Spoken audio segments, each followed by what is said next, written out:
The future of the Internet. How we got here and where we are going. During my undergraduate degree, I asked Professor Noam Chomsky if he thought that the Internet might prove to be an inherently anarchist community, to which he replied with the following. It was designed that way and functioned that way as long as it was within the public sector, first Pentagon, then National Science Foundation, much of it in the lab at MIT where I was working. Since it was privatized 20 years ago, that has been less and less true, in many ways.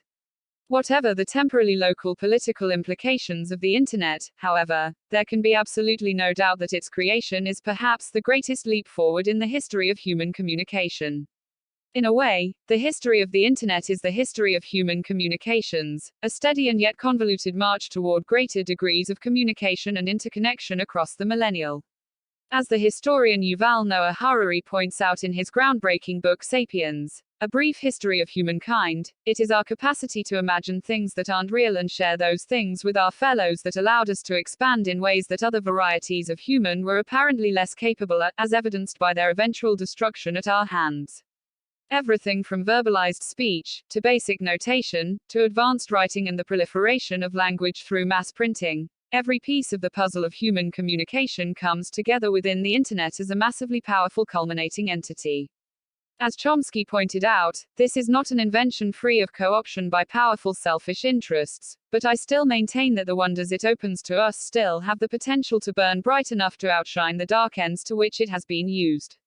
I think time will tell in which direction the house of cards falls. A network of inventions.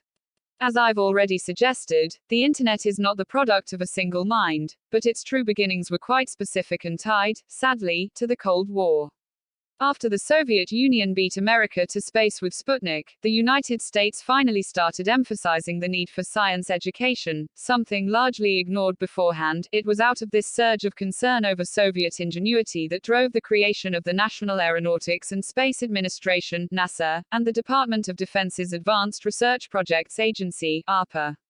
The latter of these, ARPA, was especially concerned with the weakness of the U.S. communications grid to a Soviet attack. A means of communicating even should that grid be destroyed became the main point of its research efforts. Galactic Network. MIT proved the main field within which thinking about this project would take place, with the initial concept described as a galactic network of computers capable of talking to one another. The first step proved to be the creation of packet switching, a technique of breaking information down into blocks which could all be sent separately through different connections and ultimately reassembled. This meant that no single line was required between computers, they could send data through a vast network. The first computers attached to the network were house-sized, but through the 1970s, technology's advance began to gather speed. Soon UCLA, Stanford, and the University of Hawaii were all connected within ARPANET, then the University College in London and the Royal Radar Establishment in Norway. But problems still existed. The increased number of local networks made it increasingly difficult to connect them all into the galactic network, earlier envisioned at MIT. That's where Vinton Cerf came in. A computer scientist, Vinton Cerf developed a way for all those global local networks to communicate with each other, something called TCP/IP, Transmission Control Protocol, Internet Protocol. This is how all computers and computer networks recognize one another and communicate. A protocol for everything. With TCP/IP solving the long-standing issue of communication beyond local networks, the Internet was born. This fledgling network connected scientists worldwide and allowed information to be sent from one computer to another anywhere.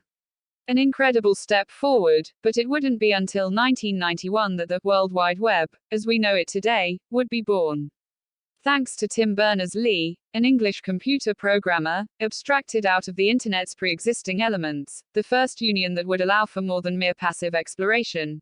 It would be a linked database that anyone could connect to, with instructions for how to create new servers and build websites. In fact, that original site is still hosted on CERN, where Berners-Lee worked at the time. This was the World Wide Web, a name that Berners-Lee and Robert Calliai, another computer scientist instrumental in early Internet efforts, agreed on together. From there, it was a steady expansion and process of normalization for the web to become a dominant force in our lives, quite literally in my lifetime, The first non-European web server was installed in Palo Alto in December 1991, the same year I was born. The future of the net. Since then, the Internet and the World Wide Web have gone through many major advances and revisions, and will undoubtedly continue to do so in the coming decades. New methods of processing, storing, and sharing data are being explored. New infrastructure for Internet connectivity is being implemented everywhere, via cellular services, fiber optic networks, and satellite systems like Elon Musk's Starlink network. While it's difficult to say the long-term social and philosophical implications of this incredible interconnected system yet, there can be little doubt that it's one of the greatest inventions in history and proof of the power of collaborative effort applied to a common cause. This article was originally published on howto.com as part of an article about the greatest inventions in history. You can read the original here.